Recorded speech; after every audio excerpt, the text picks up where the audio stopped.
In this video, I'm going to go over how to change the transmission mount on the E55 AMG. This process is pretty much the same for other AMGs of this era and rear-wheel drive W211s and W219s. A new transmission mount can fix vibrations and movement in the drivetrain. For tools, you're going to need a 16mm socket and a 13mm socket. You're also going to need a torque wrench and some thread locker. I'm using an OEM replacement from FCP Euro. Link is in the description for this product. To start the job, I jacked up the car onto 4 jack stands. With the car jacked up, you can then remove the 2 13mm bolts that hold the mount to the crossmember. Next, you're going to want to jack up the transmission to take the load off of the mount.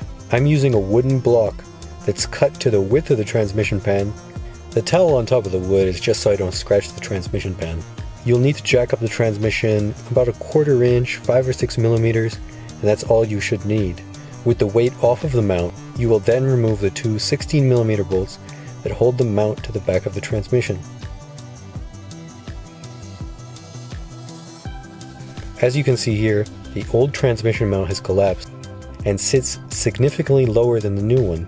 It's also cracked and torn on the inside of the old mount.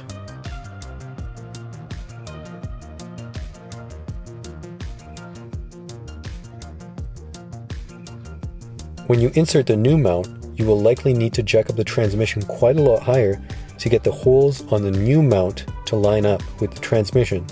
Once the mount is aligned, you can add a bit of thread locker to the 16mm mount bolts and then screw them into the mount. You are then going to want to torque these bolts to 50 Nm or 36 foot-pounds.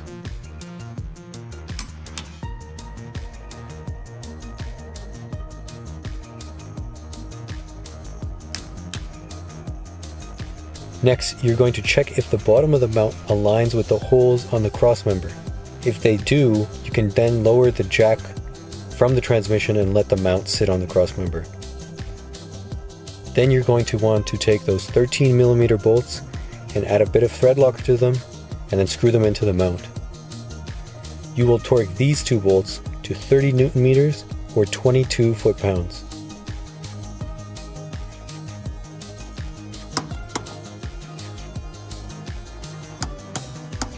After that, the job is done. All you have to do is lower the car back down. To pair up with this new transmission mount, I'm going to change the engine mounts sometime in the near future. Anyways, thanks for watching, and if you like videos like this, be sure to subscribe for more.